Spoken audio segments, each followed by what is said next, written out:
প্রথম স্টিং অপারেশনটা আমাদের সামনে এসেছিল 2016 সালের 14ই মার্চ।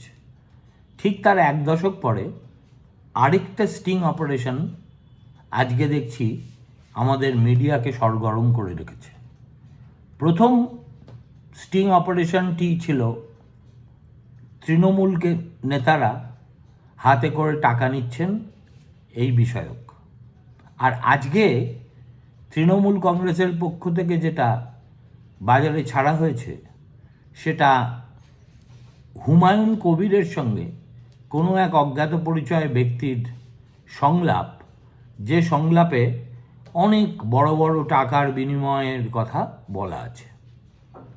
দেখুন, এই ভিডিও সত্য না মিথ্যে, এআই জেনারেটেড না নয়, এই সব বিতর্কে আমি যাচ্ছি না। নারদা স্টিং অপারেশনও করা হয়েছিল উইথ এ পারপাস।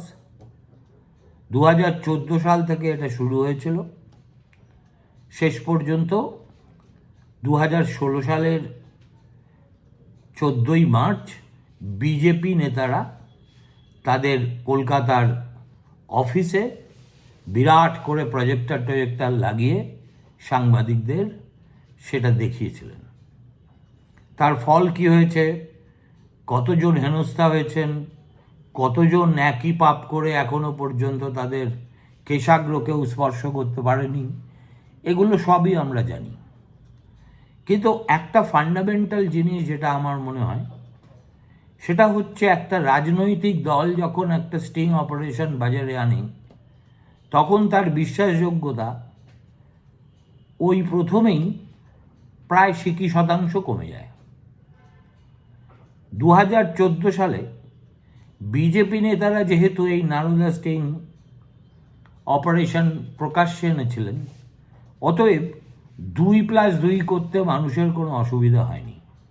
তারা ধরেই নিয়েছিলেন এই কাজটা বিজেপি হঠাৎ করে করছে নির্বাচনের মুখে, আসলে তৃণমূল কংগ্রেসকে অপদস্থ করবে বলে। পরবর্তীকালে তারা তদন্তের নামে যেসব ঘটনা ঘটিয়েছে, সুব্রত মুখোপাধ্যায়ের মতো লোককে জেল খাটিয়েছে, সেটা তখন রাজ্যপাল ধানকার বলে আরেকজন বিতর্কিত ব্যক্তি ছিলেন, তাঁর যোগসাজশে।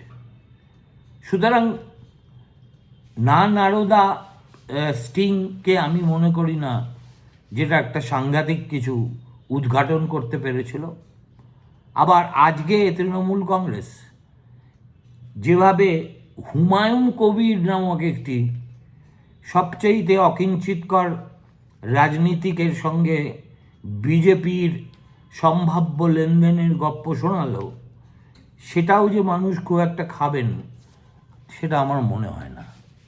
দেখুন, এমনিতেই এখন স্টিং অপারেশন বিষয়টা তামাদি হয়ে গেছে। কার্যত কেউই দেখবেন আজকাল আর স্টিং অপারেশন করে না। কেননা প্রভুভক্ত মিডিয়া স্টিং অপারেশন করবে কার? কারোর হিম্মত আছে? গদি মিডিয়ার হিম্মত আছে বিজেপি নেতাদের উপর স্টিং অপারেশন করে? দিদি মিডিয়ার হিম্মত আছে বাংলায় এত যে চোর ঘুরে বেড়াচ্ছে তাদের যে কোনো কাউকে ফাঁসাতে স্টিং অপারেশন করবে? এইসব পালা চুকে গেছে। যখন তরুণ তেজপালের মতো সাংবাদিক ওই তেহলকাতে একটা ডিফেন্স স্ক্যান্ডাল নিয়ে করেছিল, তখন তার ফল কি হয়েছিল আমরা দেখেছি।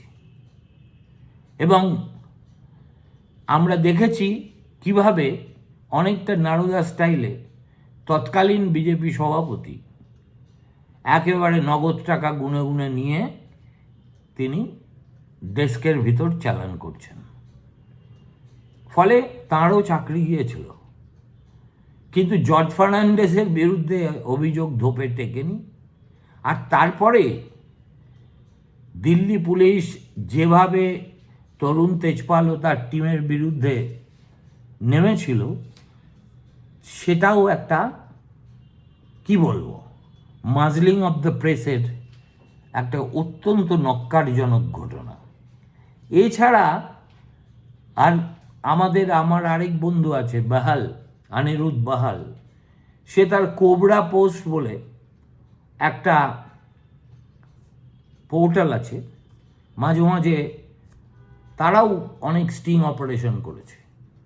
এই যে বেটিং কেলেঙ্কারি ভারতীয় ক্রিকেটে, সেটাও প্রথম উদ্ঘাটিত হয়েছিল ওই স্টিং অপারেশনের মধ্যে দিয়েই।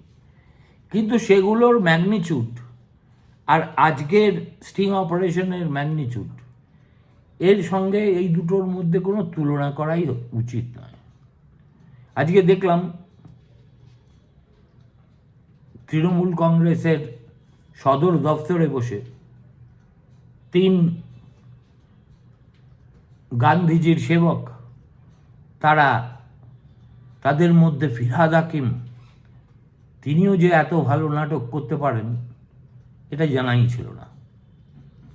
তিনি মনে হলো এত ক্ষুব্ধ হয়েছেন এবং তার ভাবাবেগ এতই তাড়িত হয়ে উঠেছে যে যে ধরনের কথাবার্তা বলতে সচরাচর আমরা তাকে দেখি না, আজকে তাই দেখলাম। আর এই মেসির বড় দাদার কথা আমি বাদই দিচ্ছি। আর একটা মানে লব্জ এখন তৃণমূলীদের কথায় কথায় ফেরে।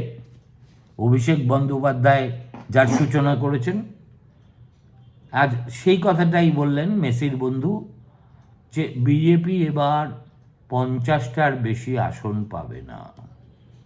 যেন উনি গণৎকার, যেন উনি পশ্চিমবঙ্গের 294টা কেন্দ্রের হাল হকিকত জানেন, যেন ওনার হাতেই টিএমসির যাবতীয় নির্বাচনী ভাগ্য নির্ভর করছে।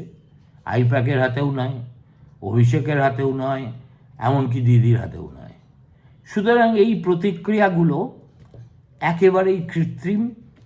কিন্তু আমি কথা বলছি না যে স্টিং অপারেশনটা কৃত্রিম, হতে পারে নাও হতে পারে।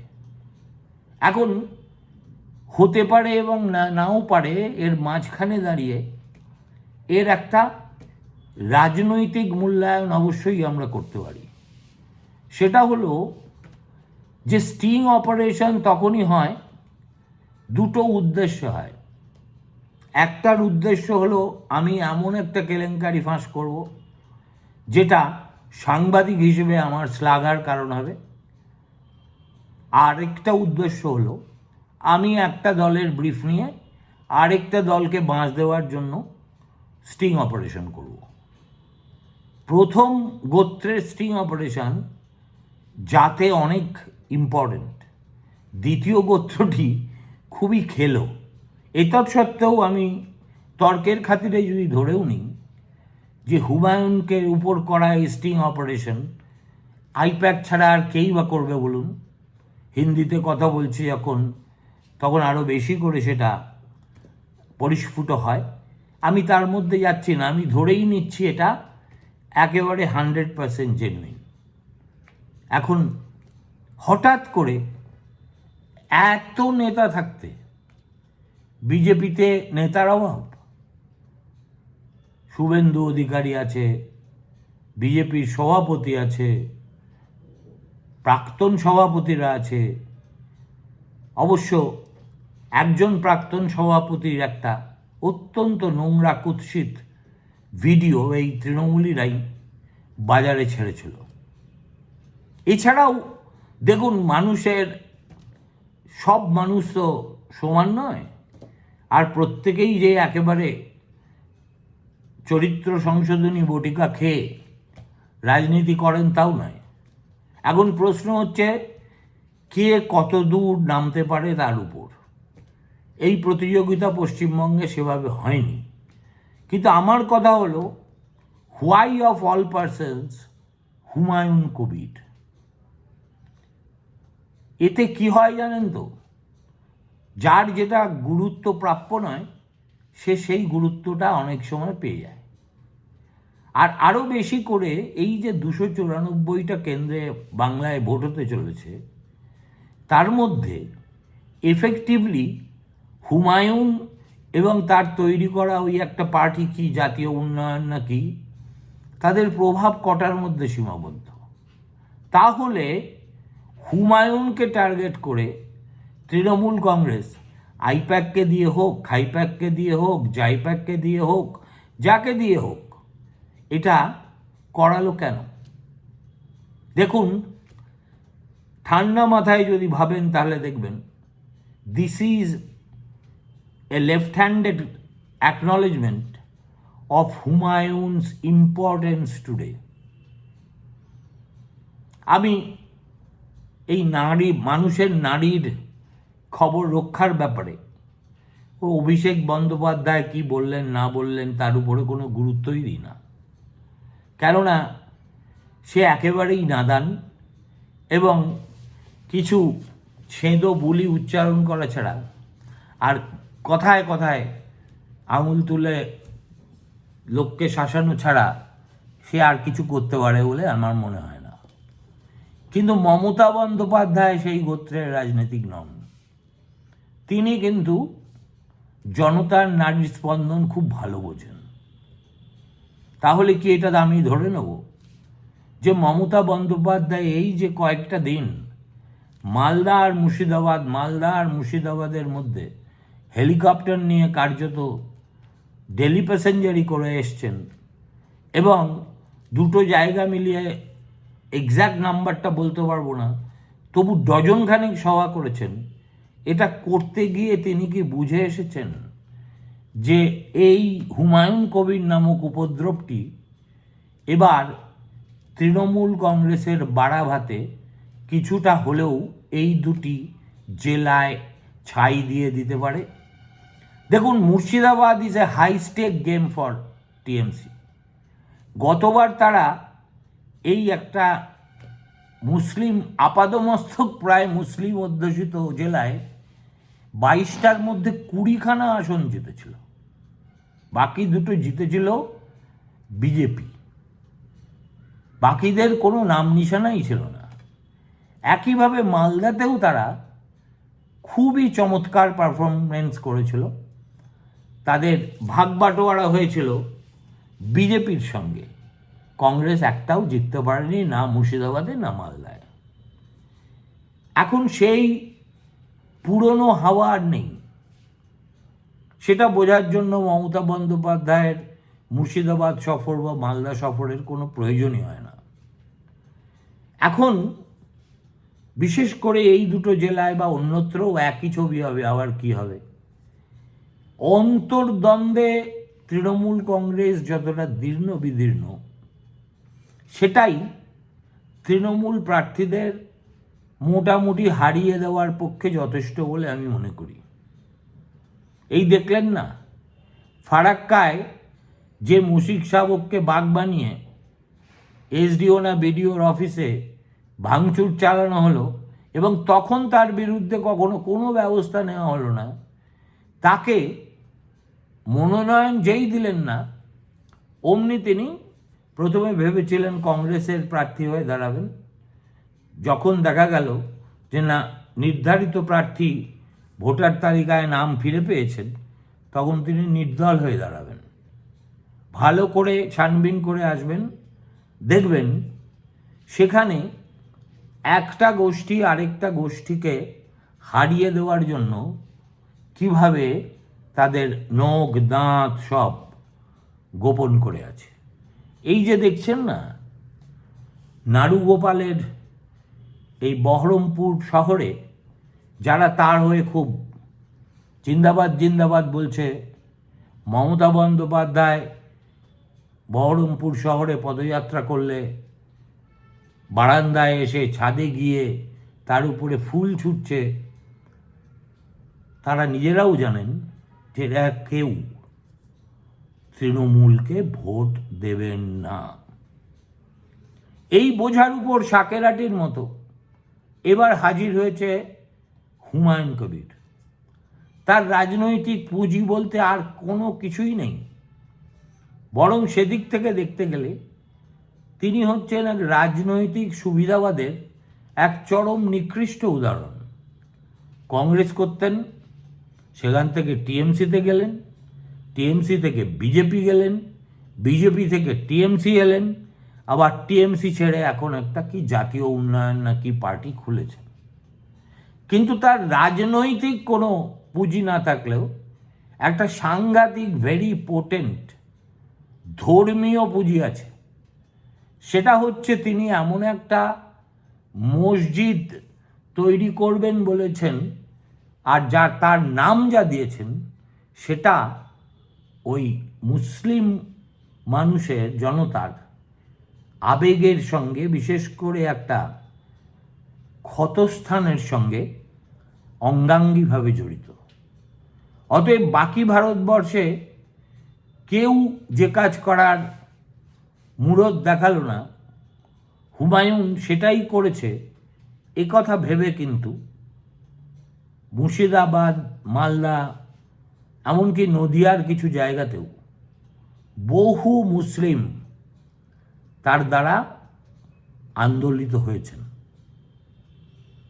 একে তো 15 বছরের অ্যান্টি ইনকামবেন্সির প্রবলেম, তদুপরি নিজেদের মধ্যে খেয়ে এবং বোঝার উপরে শাকের আটির মতো হুমায়ুন কবির, সব মিলিয়ে এই যে so call Muslim consolidation in favour of Trinamool in the Muslim strongholds, that is under severe doubt this time. ফলে অনেক ক্যালকুলেট করে যারাই এই স্টিং অপারেশনটা করেছেন, আমি বলবো একদম শেষ মুহূর্তে একটা মরিয়া চেষ্টা, যে তারা ভাবছেন যে যদি হুমায়ুনকে বিজেপির এজেন্ট হিসেবে প্রতিষ্ঠা করা যায় এবং এই কথোপকথনের মধ্যে 1000 কোটি টাকার মতো একটা অবিশ্বাস্য অ্যাস্ট্রোনমিক্যাল অ্যামাউন্ট উচ্চারণ করা যায় এবং 200 কোটি টাকা অ্যাডভান্স দেওয়া হবে বলে বলা হয়, তাহলে মুসলিমরা চটে যাবে। তাহলে মুসলিমরা ভাববে যে আরে, যাকে আমাদের মাসিয়া বলে মনে করেছিলাম সে তো আসলে বিজেপির এজেন্ট। 2-4 জন ভাবতেই পারে, কিন্তু এই ভাবনাটা মানুষের মনে সঞ্চারিত করার জন্য যে সময়ের প্রয়োজন ছিল, সেই সময়টা কিন্তু আর তাদের হাতে নেই, টিএমসির হাতে নেই। আজকে 9 তারিখ হয়ে গেল, আর 12 দিন পরে সেখানে এই প্রচারই বন্ধ হয়ে যাবে। ইতিমধ্যেই মমতা সফর করে চলে এসেছেন, অভিষেক সফর করে চলে এসেছেন। তারপরে কোন তৃণমূল কংগ্রেস নেতা, ফিরহাদ হাকিমি হোক আর যে হাকিমি হোক, সেখানে গেলেন, সেটা একেবারে ইনকনসিকুয়েন্সিয়াল। অতএব আমি বলবো this has come too late and too little. এইটা দিয়ে আবার উল্টোটাও হতে পারে। Humayun can turn this problem into an opportunity. Humayun পাল্টা বলতে পারে যে দেখো, আপনাদের সৌজন্যে আজ আমি এমন একটা স্টিচারে পৌঁছেছি যে আমাকে বদনাম করার জন্য শাসক তৃণমূল এখন স্টিং অপারেশন করছে এআই এর সাহায্য নিয়ে। কে দেখতে যাচ্ছে বলুন, এটা রিয়াল না আনরিয়াল? সুতরাং টিএমসি যদি একটা ন্যারেটিভ খাড়া করতে পারে, তাহলে হুমায়ুন পাল্টা ন্যারেটিভ খাড়া করতে পারে না এমন নয়। আর যেহেতু নেতাদের লেভেলটা মোটামুটি এক, এদের কারুর কেউ nobody stands on any high moral ground. অতএব কে সত্যি বলছে কে মিথ্যে বলছে, বেলডাঙ্গা, রেজিনগর, নওদা, জলঙ্গি, এখানকার গ্রামের গরিব গুব মুসলমানের তার ব্যবচ্ছেদ করার না আছে সময়, না আছে সুযোগ, না আছে ইচ্ছা। অতএব স্টিং অপারেশন একটা হয়েছে, যারা সাবসার্ভিয়েন্ট মিডিয়া তারা এটাকে একটা বিরাট খবর মনে করে সারাদিন ধরে ড্রাম বাজিয়ে যাচ্ছে। যাক, কিন্তু এগুলো হচ্ছে মোমেন্টস উত্তেজনা। অনেকটা বুদবুদের মতো, যখন ভেসে ওঠে তখন মনে হয় হয়তো বা স্থায়ী হবে, আর এই চোখের পাতা পড়তেই দেখা গেল সেটা মিলিয়ে গেছে। এই স্টিং অপারেশনের পরিণতিও সেটা হবে বলেই আমার স্থির বিশ্বাস। ভালো থাকবেন, নমস্কার।